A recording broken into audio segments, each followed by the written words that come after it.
Hello, hello, hello. Assalamu alaikum. Ji ayanu, pakhair agale, ni hao, chunashume, washmale, ohai genzaimis. Guten Morgen, hola, bonjour, privyet. Kaifa hal, hale shuma chatore, ahlan wa sahlan, marhaba, buna, mucho, gracias, suaviab, and a very amazing good morning to everybody who's tuned into PTV World and are watching World this morning, alongside the very amazing, the very fabulous Shiza Hashmi and Shahzad Khan. Hello, Shiza, how are you on this Wednesday? I am absolutely great. How about you? You don't really look great. I mean, you sound great, but you don't look great. What happened? So Is I, everything all right? yeah, everything's all right, Alhamdulillah. But I just forgot to wake up early in the morning. It's Why? probably my internal clock. I don't know what's going on. So I did have my alarm on. I woke Yeah. up, I turned it off, and I slept again. And Exactly. accidentally, I woke up at 8 a.m. Yeah. And I was like, by this time, I'm always in the office. You know it, Yeah, right? exactly. So I was just rushing, and I just made it, and I'm sort of out of breath. That is why he had to start. And probably you are the most energetic one today, so you're pulling it off, man. Well, you don't have to worry about that. It's a teamwork, and we are side by side. We're definitely going to pull it for all those people who are out there as well, because with this amazing feedback that you keep on giving us, ladies and gentlemen, reminds us of being awesome every other day, and that's absolutely. perfect. But other than that, there's a very sad incident which I want to start my show with today, Okay. our show with today. Yeah.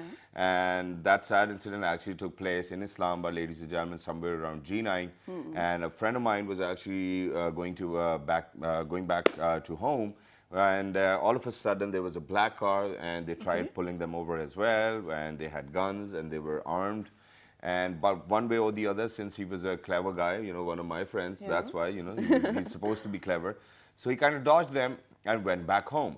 But then later that night, what he did was that he actually tried contacting the police station as well. He called 1-5, and then he tried contacting people from the Safe City project. Yeah. We have cameras all over the city. Yes. And this is so unfortunate, and this is so sad for me to say or to convey this message to all of those people who are running these institutions, that majority of the cameras are not even working. And I think that this is the high time that we actually put our efforts into it. And it's because of the fact that later that night, the same car actually robbed another family. Oh no, that is so And unfortunate. yeah, it is very unfortunate, and I think that people really need to pay attention towards our security, Right, towards the absolutely. security of the people of Pakistan. And other than that, there's this one more trick, ladies and gentlemen, these days, which is very common, and that is that people are actually going to stop right next to your car, on a motorbike probably, and they're going to look at your car and start yelling, and probably something, and you'll be worried about that, what actually happened. probably something and went you'll wrong with start, the tires, and you would want to ask them a question, and the moment you're going to roll down your window or open the door, yeah, your car might probably be gone, or your wallets might be gone, or your cell phones might be gone. So I think that people really need to pay attention. While Mr. Shahryar Afridi was in his office, things were great. Well, that is true. But now, since you're talking about Sharia Rafidi, I think it's only apt to talk about the narcotics department Yes, as well. exactly.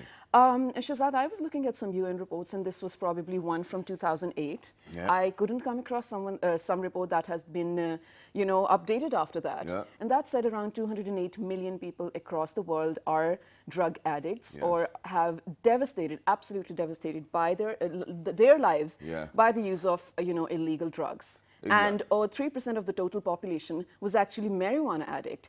And marijuana is actually so popular in Pakistan. This is probably the biggest drug that Pakistan exports, uses itself, be it not male or export, female. not export. I don't think that we export, because Afghanistan is actually labeled to From be where we import. And the highest hashish producer. Yeah. Trust me. Yeah. Like there are in other parts of the world, there is Pakistani marijuana available to every other person. And then even if you go to other parts of the world, you are going to be, if you buy marijuana, they will offer you Pakistani marijuana at higher rates, like everyone is doing to our pink Himalayan salt as well. Yeah. But that's another story though. Yeah, this is something which I never knew. Thank you very much for giving me this information, I'll give and you I'm the going to details remember later this as as well. But then at the same time, ladies and gentlemen, talking about Pakistan particularly, Yeah. more than 10 million people are drug addicts, and it's increasing by the rate of 503,000 people every single year. And the worst part is that 75% out of this total number, 75% people are women, and the rest are men. So I think that it is high time that we actually put our focus on to how to actually stop it. And there's this one simple question. Okay. We tried getting somebody from the anti-narcotics force over here on the show, but unfortunately they couldn't make it. But there was this one simple question, that the sole reason for the existence of ANF is to actually stop drugs getting into the country. they have failed miserably. I'm sorry to say Well, I that. think that is safe to say, yes, they have Yes. failed miserably because every other day we do come across such news. You know, just in the morning, Shazad, I was Googling the keywords for today's Yeah. show, and there was so many news coming up only from yesterday, almost 2 pages, let Exactly. alone every other day. And So, you ladies know, and yeah, yeah, go at on. the same time, you know, there's just one simple thing, ladies and gentlemen, and that is that, you know, parents might not even catch their, you know, sons or daughters doing all of this because of the fact that parents never think like this. But Absolutely. one way or the other, we've had examples we have been sharing on our show where mothers and fathers have actually lost their sons and daughters because of the fact that they overdosed or there was quite a lot of mixture within those drugs which they were abusing. So I think that Right. it is high time that we raise awareness.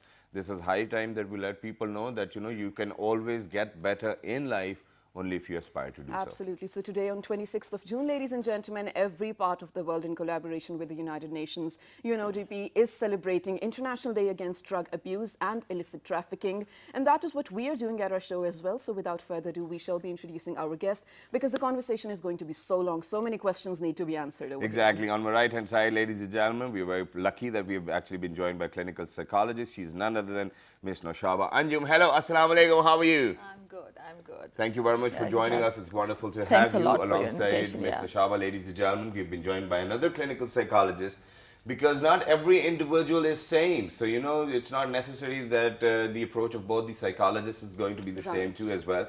She's none other than Miss Anila Jilani. Hello, assalamu alaikum. How are you? Walaikum assalam, and I'm fine. Thank Thank you you. very much for joining us. And last but not the least, ladies and gentlemen, this daughter of Pakistan, this daughter of soil, is actually making Pakistan proud by representing anti-narcotics force because she's the ambassador, youth ambassador for ANF. She's none other than Miss Kinza Mumtaz Abbasi. Hello, assalamu alaikum. Welcome back. Walaikum assalam. Thank you. Thank you very much for joining us. So Thank this you. year's theme is Justice for Health and Health for Justice, Yeah. and these are the hashtags as well.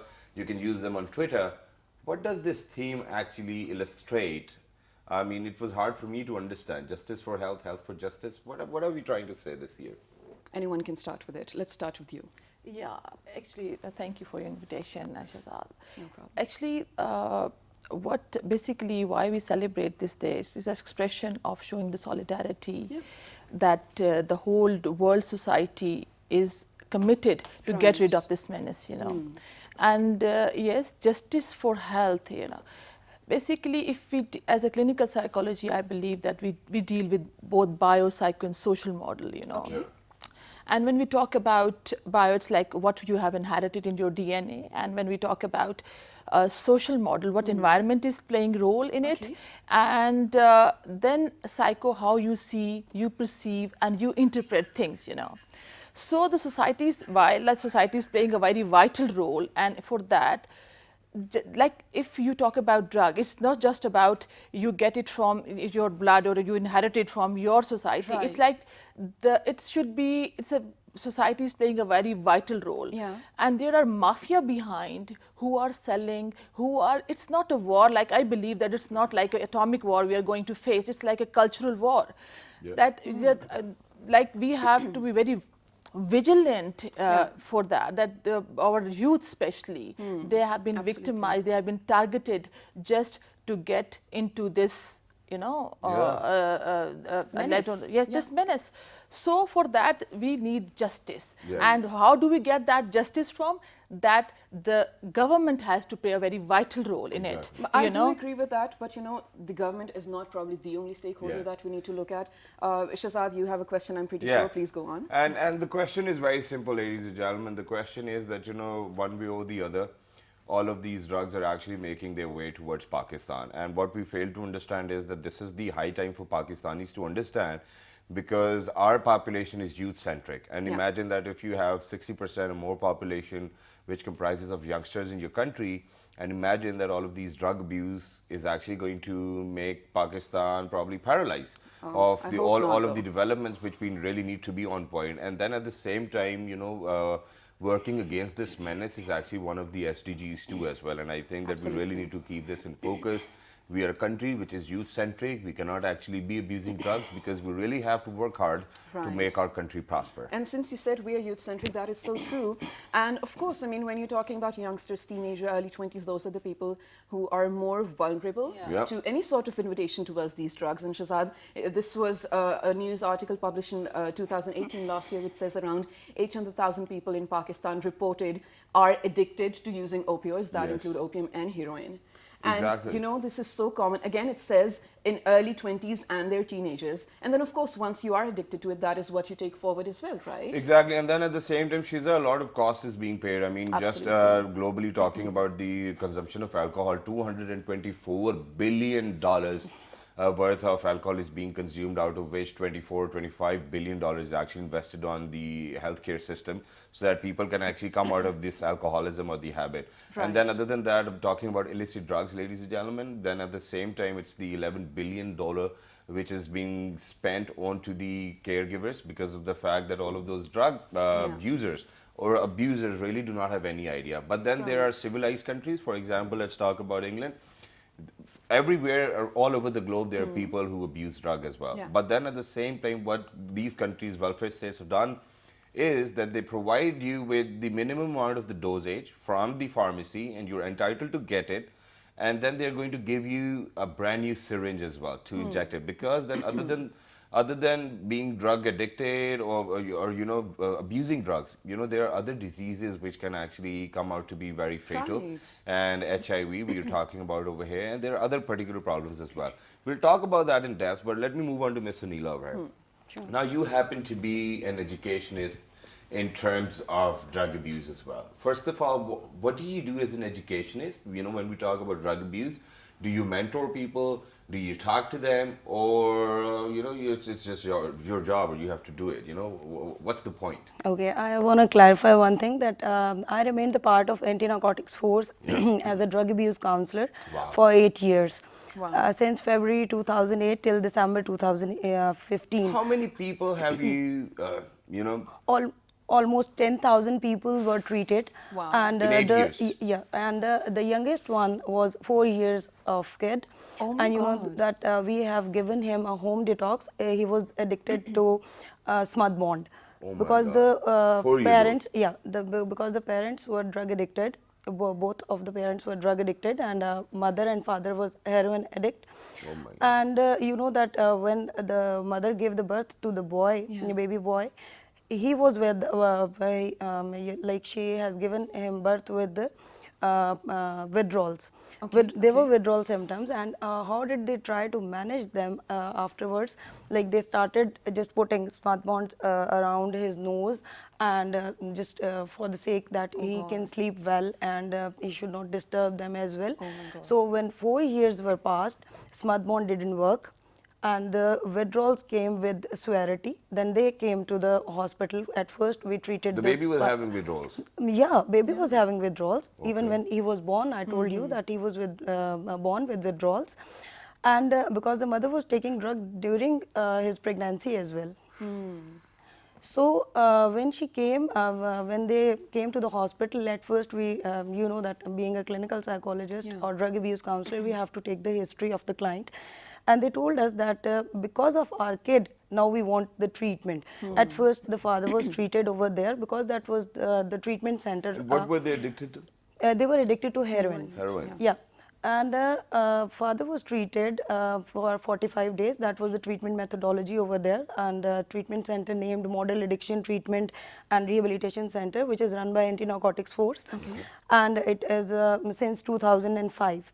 So then he told about his wife as well, and she was given home detox by our psychiatrist. And then we counseled her as well. And then afterwards, the kid was also treated with the small amount of, you can say that, medication.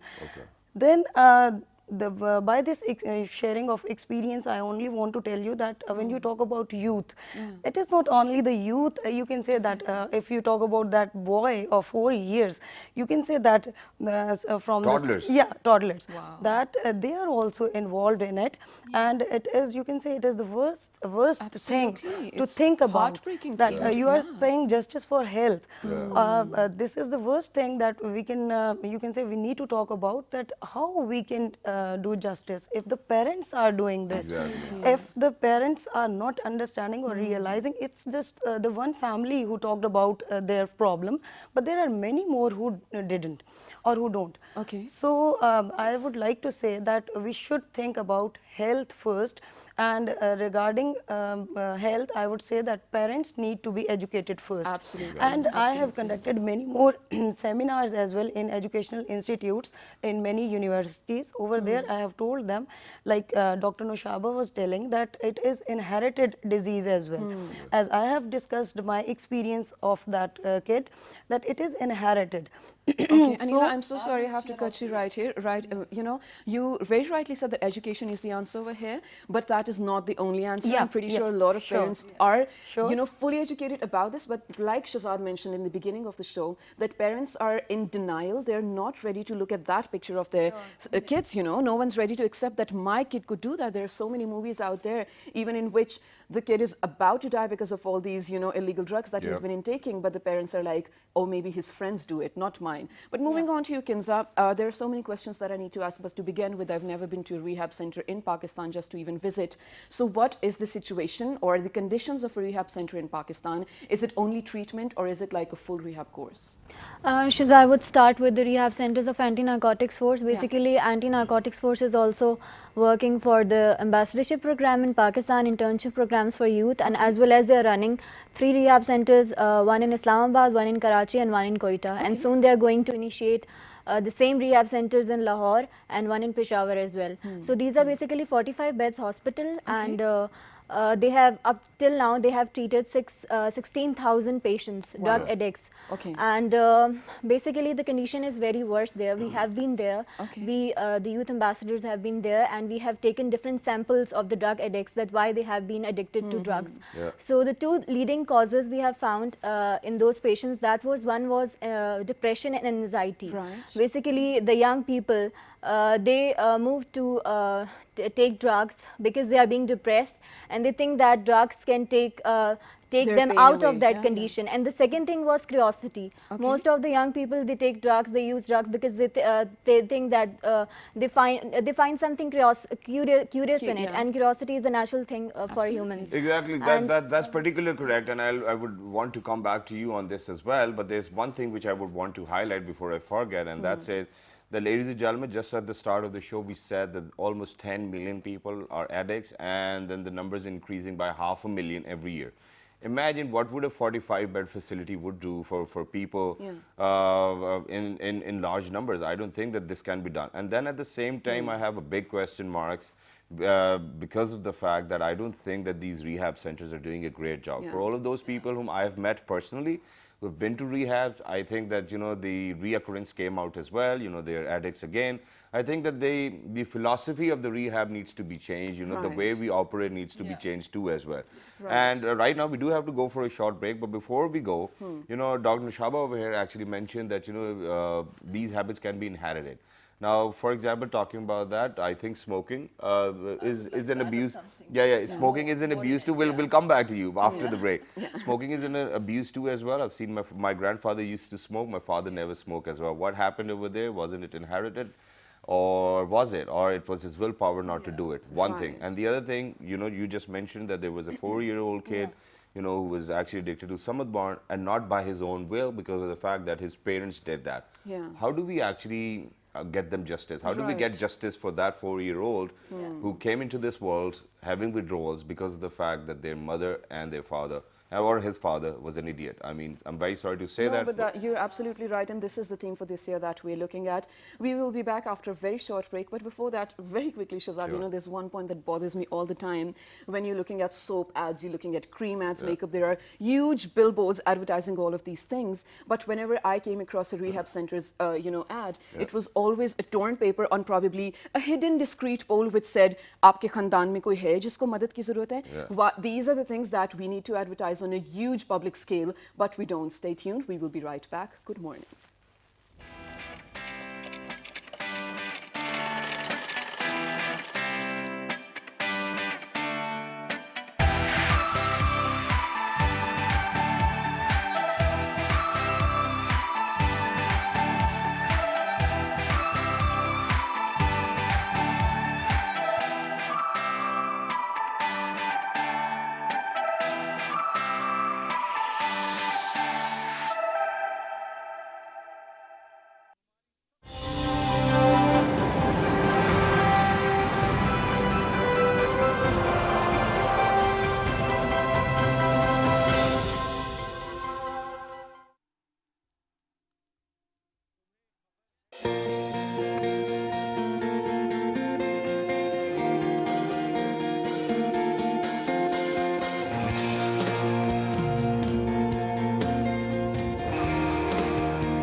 Welcome back to World This Morning with the very fabulous and energetic Shahzad Khan and Shahzad. I ladies can't and believe it. gentlemen. You said it. Wow. Yeah, and today we are talking about, drug abuse and illicit drug trafficking because we are celebrating the International Day for that.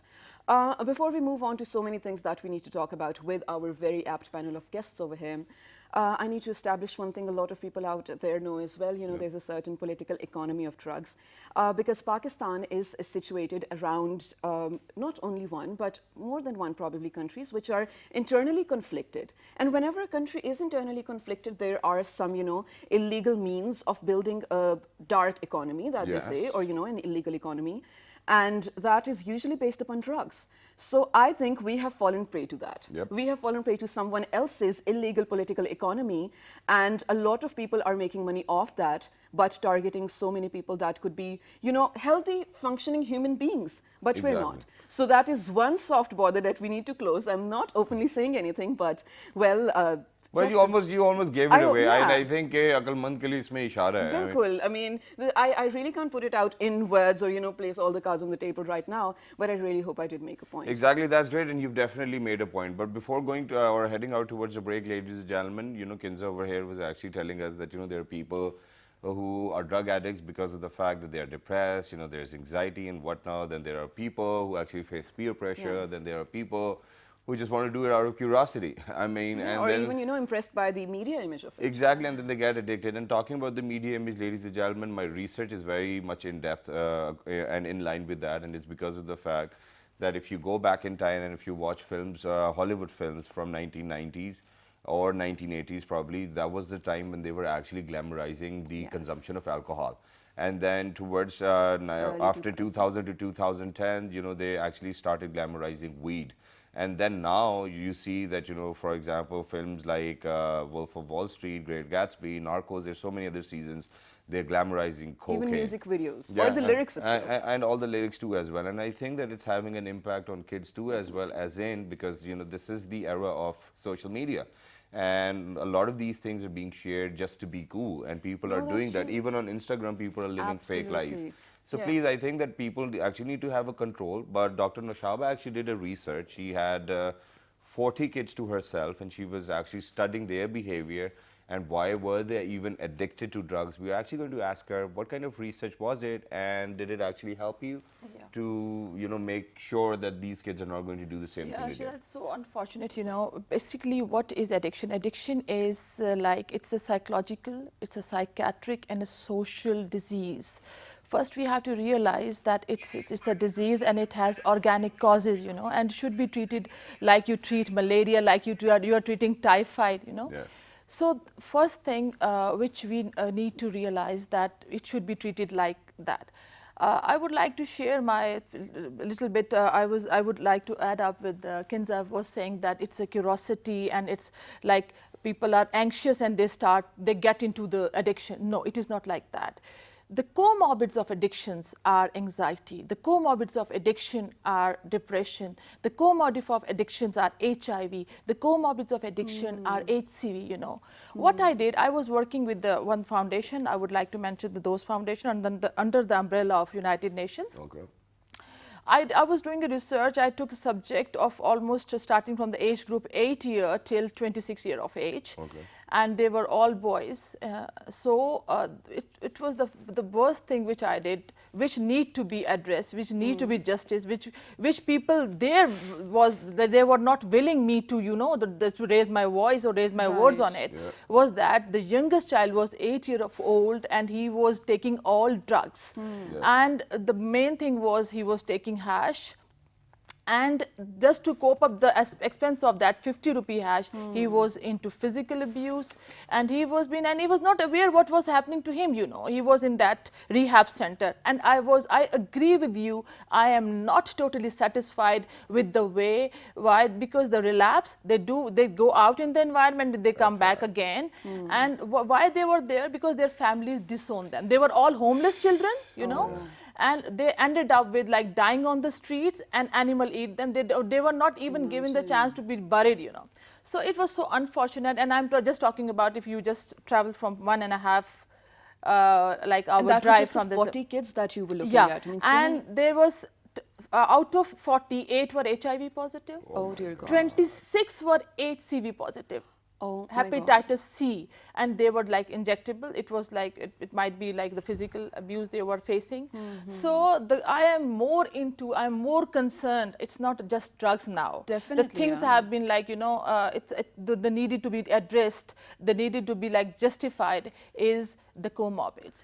They are Absolutely. But stealing you know, to Anusha, get the expenses for those drugs and other social, you know, social No, issues. but here's the thing, you're saying that, you know, getting all those drugs at such a reduced rate and whatnot, they treat children. But the major thing that we're sort of missing out on this is the accessibility to those drugs, the availability of those drugs. Where are they all coming from? I mean, this is such a major issue that we definitely You know, need if you heard about what the Chief Justice was saying, that yes, you know, you just arrest the person who is selling the drugs, Yeah. but where they are actually are like, you know, where is the factory who is Absolutely. manufacturing these drugs? You know, these drugs usually spawns the whole brain. Yeah. The anxiety, the unseen fear, aggression, and I believe that the most of the people like these are used in like terrorism. Of course. which The we are money is seeing- used over yes. there. But then at the same time, I'm going to add on to this as well. And I think that it's not just completely the government's fault because of the fact that, ladies and gentlemen, it's a $1 trillion industry and or probably more as well. And Can't be crushed in a day or two. yeah, and for all the documentaries I have watched on the particular subject, what I've seen is that these people are very dangerous too as well. And people, even from the government side, you know, if they try to interject, if they try to come within their way or to stop them, you know, people have actually faced quite a lot of problems, and people have been found dead from the law enforcing agencies as well. So I think everybody needs to be secure in the first place and then probably go fight for this menace. And everybody needs to be together on this. Other than that, I just had a suggestion for people who are actually running schools, and that is that after every 6 months, if we could do a drug test. And please make sure to take the kids to the pharmacy, not to bring the pharmacist in, because of the fact that we do not want the same syringe to be injected to each and every kid. We have to Exactly. be Thank you careful so about much for that. saying that. And I think that it should be mandatory for every workplace. For example, you know, our institution, any government institution, any private institution, Right. before they induct you in, I think everybody needs to get through Definitely. this drug test system. If we are going to apply that, I think people will be more careful in the first Yeah, place. absolutely. Or other than that, you know, just have a model like Amsterdam. God forbid. I don't think that we can actually have it, you know. But I've seen in cases, there has been research that if, you know, the access was given on a, you know, if you're free to have access to anything out there, I don't think that you'll feel like doing it, because then it's not going to be that again, kind of Shazad, a that is flashy just thing. that We don't need educated. controlled environmental Yeah. conditions, No, that and is we true. usually do not provide them with those controlled conditions, because the people who are working there in those rehab centers, they provide them with those drugs, you know. Exactly. Right, So, absolutely, absolutely. the But trust moving should be on, given. since we're very short on time, we need to move towards the solutions, Anila and Kinza. So let's start with you, since you are the psychotherapist for that. Solutions, I think so. Again, I will talk about the education, that you need to educate your society about this. You need to tell them the hazardous effects of the drugs. Then you also, what I suggest, that you should conduct different seminars, different workshops in educational institutes, on workplaces as well. So you have to go there, you have to tell the people that these are the hazardous effects. You start drug because of curiosity, because of whatever. I agree with all of you, but I would like to say that the effects of these drugs are the same for everyone. Absolutely. Like you cannot get anything. These are not beneficial. Obviously, these are destructive. They lead you. Obviously, they There's lead you to the literature on it. destruction. Yeah, definitely. So you need to convey this message that if you make Pakistan a strong and you can say that a progressive country again, so you have to work, you have to do a lot of work. Anila, definitely, but there's just one thing, you know, since you mentioned that there need to be seminars and education, yes, I do 100% agree with that. But when we are looking at probably TV ads, if we put out, if we're looking at brochures, if we're looking at seminars, then again, the target audience is going to be that, the educated segment, yes.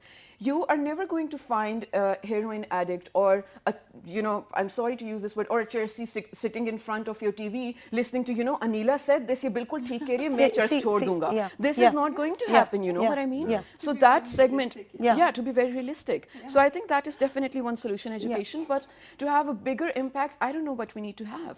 So you can say that when I was working in a drug addiction institution, as I have told you, that drug addiction treatment center, over there we were told, or we were counseled, that how we have to counsel the drug addict. Where there are 5 stages.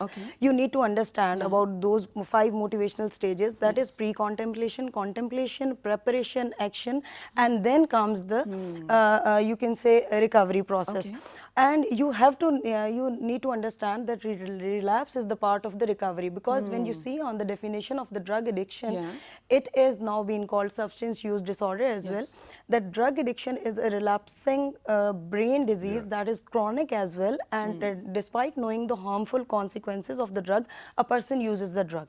When you understand the definition, that is relapsing brain disease, then you cannot say that any treatment center or any person or anybody else is not working good.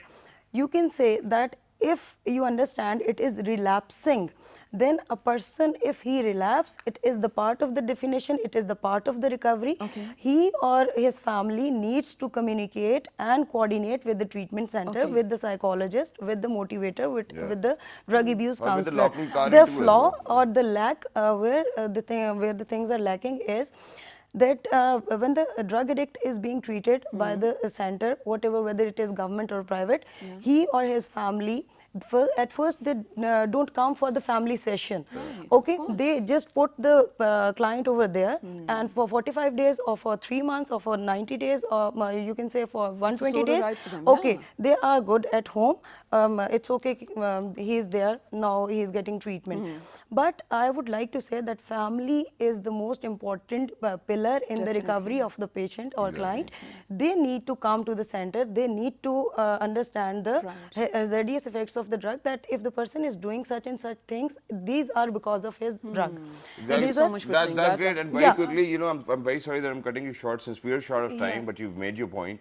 And ladies and gentlemen, I have actually seen another documentary, and they were researching on rats. As into why do people consume cocaine? And which are rats though. And you know what they, and you know the experiment was very amazing, and it was because of the fact that they had an isolated rat, and there was cocaine mixed in water. So the rat would go, you know, drink that water, probably come back, sleep, or do whatever. But then eventually eventually what they did was that they eventually made sure that the same rat was kept amongst other you know, people from his own brotherhood, you know, probably of that sort. And you know, amazing, and the same cocaine water was there, simple water was there, food was there, but the rat didn't consume cocaine. So they said that, you know, just because people are isolated, they're onto drugs quite a little more. We'll come back to that, but I think we want to give fair chance to Kinza over here as well, because you're the youth ambassador. Absolutely. What do you think is your responsibility in educating people? In terms of, educating and solutions, any if you have. I would like to add one thing, that we really need to identify the difference between drug use and drug abuse. Obviously. And we are really working we're past that phase, but yes.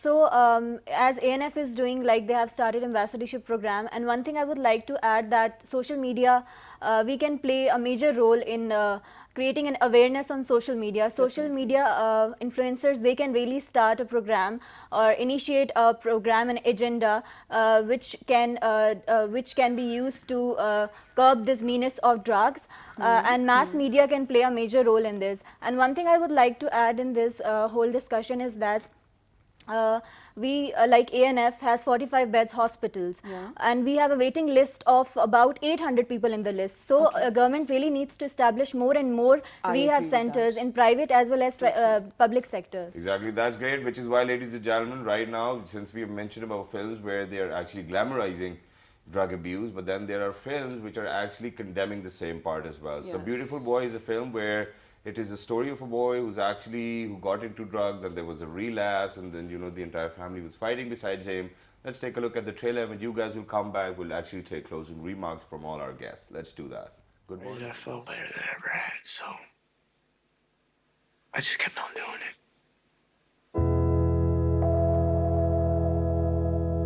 Why? I don't know. I thought we were closer than most fathers and sons. This isn't us. This is not who we are. Both of you, stop. There are moments that I look at him and I wonder who he is. How's our boy, David? I'm not giving up now. Never.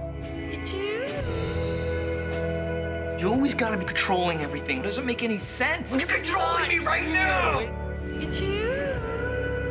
Let us help you. I don't want your help. Don't you understand that? I had such grand plans. He'd graduate from college, do something amazing. And now I just want him to not die. Who are you, Nick? This is me, Dad. Here, this is who I am. If you could take all the words in the language, it still wouldn't describe how much I love you. I love you more than everything. I'm really sorry, Dad.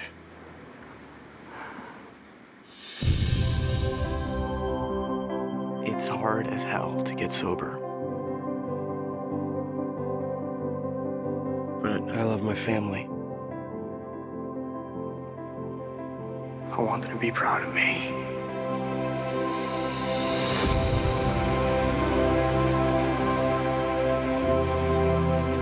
I understand how scared you are. It'll pass, though. It always does.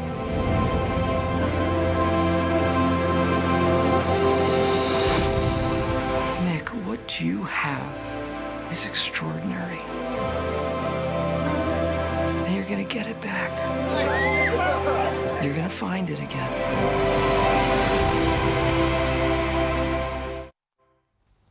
This was beautiful, boy, ladies and gentlemen. This is definitely a piece that you need to watch in terms of, understanding how family plays a role in rehab of a person. This also you need to watch Rakim for a Dream and Candy, because you will learn definitely a lot. Exactly. They're not glorifying, but sending out a very strong message. And then at the same time, ladies and gentlemen, everybody's beautiful. Please make sure that you stay beautiful, because drug abuse or drug use is actually not going to make any or do anything good for you, or is it not going to be, it's not going to be beneficial for you. So I think that it's everybody's responsibility to see people whom they surround, and they just kind of, talk to them. That's it. People just do not want to be alone. And, this feeling of being alone actually pushes them to do quite a lot of things which they never would have done if in case the family support was there. But very quickly, closing remarks, let's start with you.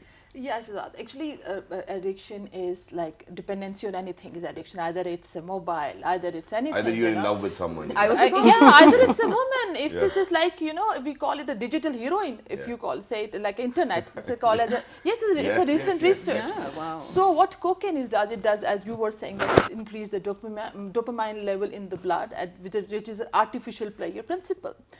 So the things needed to be addressed, that what is the cure, what is like how we can get rid of it. Yeah. It should be like inheritance. First of all, I would like to say that please psycho-educate the families. They should know that if they are taking that, they are the children who they will bring in the world. Right. They will be inherited with that absolutely. addiction. So, and what we as a counselor need to do, what a media can play a role, we should give the respect. Exactly. The only thing we can give, I do not follow the rituals, I do not follow the same mode of treatment that just put them in a cage and just said that no, you cannot take it. No, you should motivate them, you should psychoeducate them, and then give them respect. Yes. Well, that's great. What the society needs to be. Amazing. Very Thank you very right much. Ms. Anila, what about you? Yeah, I will say that UNODC assigns the theme each year on this International Drug Day, and 2018's theme was listen first to your children and youth, and to grow them healthy and safe.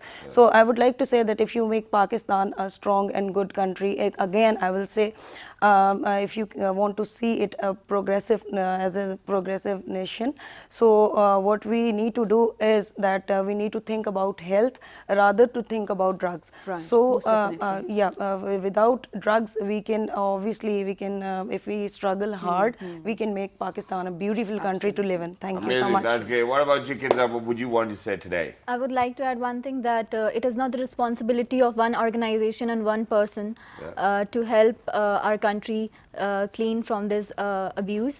It is a responsibility of every one of us, every individual, every person. So I would like to give one message from ANF, as I'm representing Anti-Narcotics Force here, that join hands with ANF to help ANF not only curb the menace of drugs from nationwide but also across the borders. Wow, that's thank great. you so Thank you much very for much saying for that. being with us. It was wonderful to have you. Ladies and gentlemen, justice for health, health for justice is what we are looking at. Hashtag. You know, we are all anti-drugs, and this is why we are here in front of you speaking about it. Just a very quick example of how justice for health we can incorporate in our society. You know, every other day we come across helps or, you know, maids coming to our house looking for jobs. And the reason that they need to go out and earn, कि मेरा खावन नशे है या वो नशे करके पड़ा रहता है. So that is one thing. I mean, when you're looking at such a story, you definitely need to report them. That is where justice comes in. As a society, you have to accept that these people exist, and health then comes in. Of course, you have to look after their rehab and health. So if there's anything you learned from us, please write us on a Facebook page with the name of Well This Morning. On Twitter. Well This Morning without a G. Daily Motion on YouTube. Well This Morning, Well This Morning. And the repeat you can watch at 5 past 11 p.m. tonight. Till the next time, 1, 2, 3. Good Good morning. morning. Thank you very much.